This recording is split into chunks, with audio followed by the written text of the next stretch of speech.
Some people have accused me of being a Russian agent, believe it or not. I did a small documentary about a Serbian sniper who's been fighting in Ukraine since 2014. His name is Dejan Bedic. I first watched. They did a movie about him. It's called The Sniper's Story. I recommend that all of you guys watch that movie. Even if you're Croatian, you should watch this film. It's very well done. It's a documentary. Everybody, it's a documentary, okay? It's not a movie with actors and scripts and all that stuff. It's not a movie. It's real life. And they did this documentary in eastern Ukraine. I think they filmed it in 2000. I think the film came out in 2018. And they just filmed this Serbian guy talking, giving his thoughts, talking about the struggles of living in Donbass, talking about some Ukrainian psychopath who threatened to, I think, murder his family. And they even film him while he's in combat and he's firing at Ukrainian soldiers. It's probably the best documentary I've ever seen because it feels like you're watching a movie, but it's real. It's very real. You can watch it for free on YouTube. It has English subtitles. So when I watched the film I want to say I watched it in 2019 or 2020, one of those years. When I watched it, I didn't know that this film existed before then. Some Serbian guy sent it to me. And so I watched it, and I thought it was beautiful. It was beautifully done, documentary, very well put together. And I wanted to interview Dejan Bedic. I was like, I got to interview this guy. So I talked to the Serbian guy who sent me the movie, and I said, I got to interview this guy. So I found him on Facebook, wrote him on Facebook, no response. I found him on VK. I wrote him on VK, no response. I think I wrote him on Instagram also. I mean, this guy was not responding to me at all. So then one day I somehow I got in contact with this Ukrainian guy. He's a Ukrainian guy who's pro-Russia, and he's got a big Telegram page. It's called UKR Leaks, I think it's called, if you want to look it up on Telegram. And I found a way to write directly his Telegram page. And I wrote him a text. And we started talking. And I said, I would like to interview you.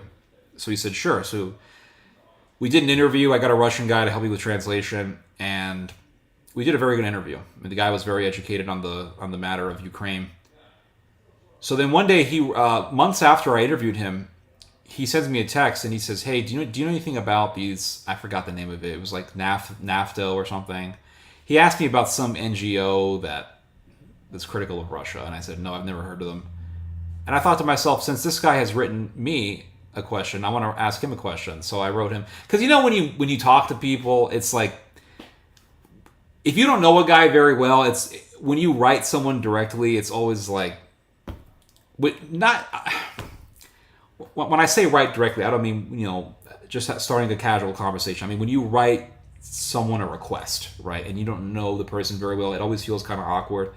So it's always good to wait for them to write to you. That way it doesn't feel that awkward. So he writes to me a question. I thought, I'm going to ask him a question. So I said to him, "Do you know Dejan Bedic?" And he said, "Yeah, I know of him." And I said, "Well, I would love to interview him." And he said, "Well, let me try to help you with that." In like 10 minutes, this guy writes me back and he says, "Write this dude. He's Russian. He knows Beric. He'll help you out." So I wrote him, and the Russian guy writes back to me within like 15 minutes. And this Russian guy's like, "Yeah, we can do an interview with Beric." I was like, awesome. So after a few weeks of back and forth, we finally did the interview. And that's how we did it. So I interviewed Beric for about 3 hours. And very down-to-earth guy.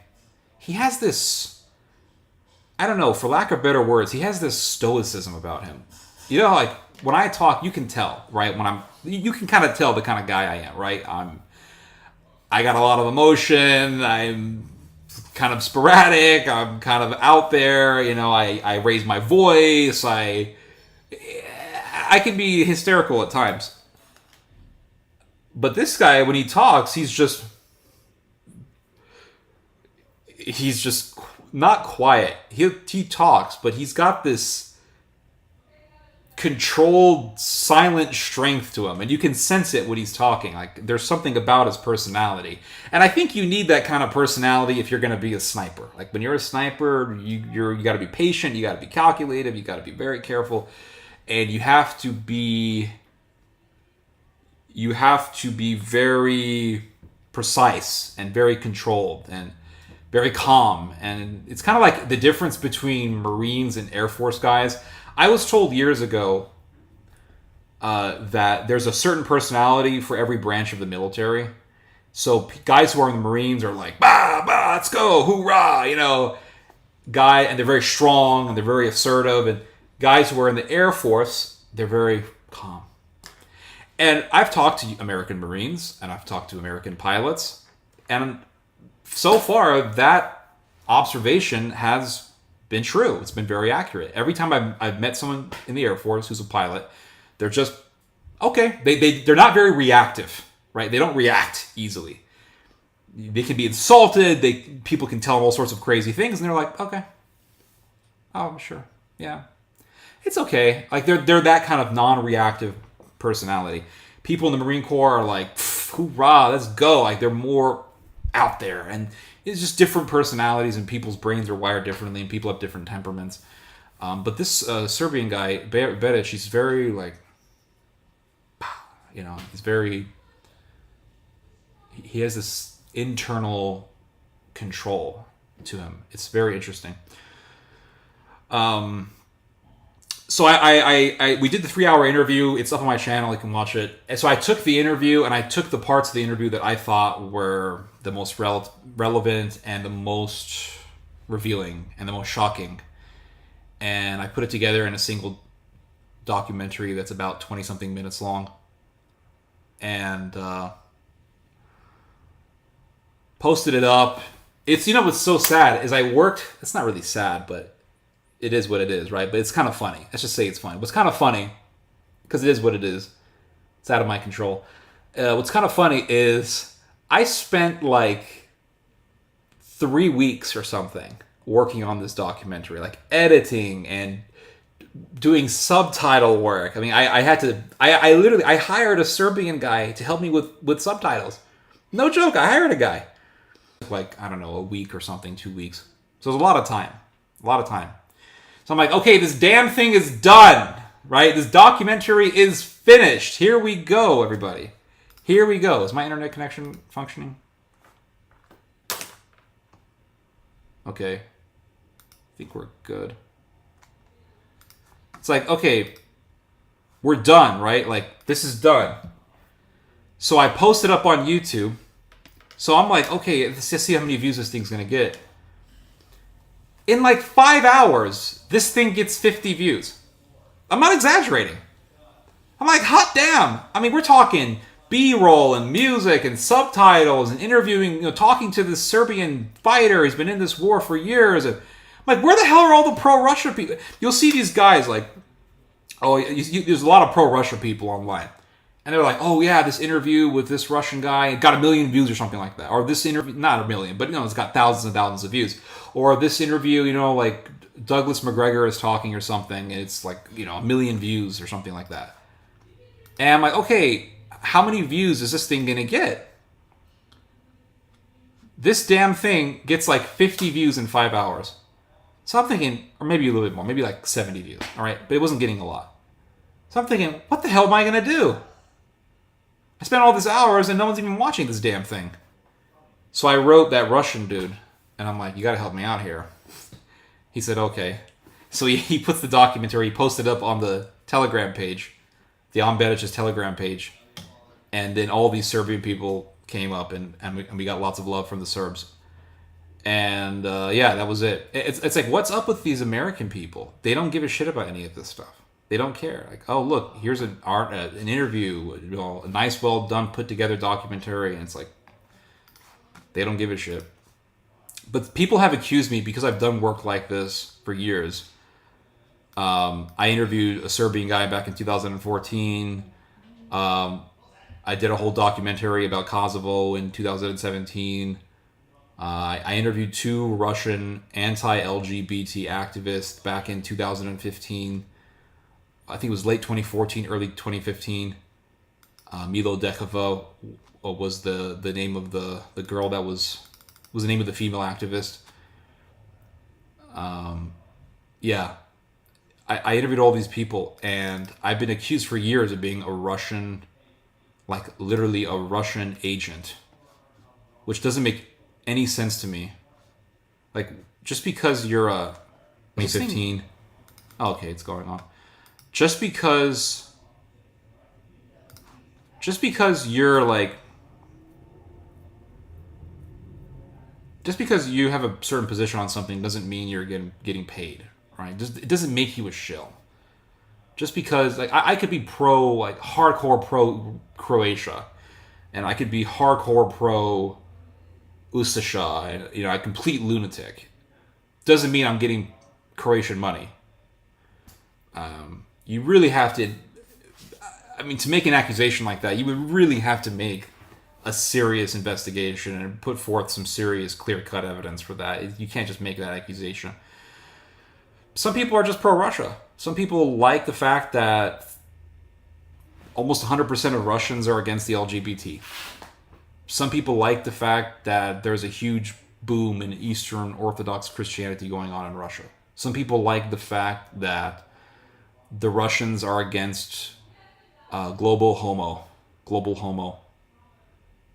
Some people like that. Some people have values that are more aligned with Russians than they are with people in Seattle, or people in Portland, Oregon, or people in California, Chicago, New York, Connecticut. It's just a reality. It's a reality that you're going to have to live with. I remember when Obama was president and the Democrats were pushing all of the gay stuff, and in 2015 the US government, the US Supreme Court constitutionalized gay marriage. And there was so much support for Russia at the time. In 2014, 2015, it was insane how many people online, Americans, how many Americans on Facebook, on Twitter were like, we need a leader like Putin. There was this huge explosion in pro-Putinism in the United States when Obama was president. There's a lot of people like that. So, yeah, here we go. But I wish I was getting Russian money. I wish I was getting paid by the Russians at least like $2,000 a month. That'd be awesome. An extra $2,000, I can buy some more gardening stuff. I can buy a nice PC that has 19 terabytes. I would totally do that.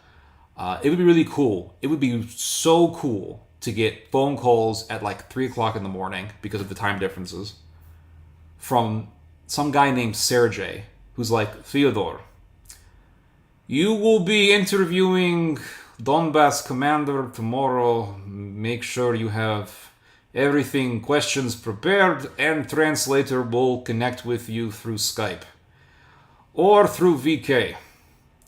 He will be contacting you, the commander, through Telegram. Be ready. Like, absolutely, you got it. Money will be sent to you accordingly through your PO box by the end of week. Thank you very much. Awesome. 2,000 USD from Moscow. I love it.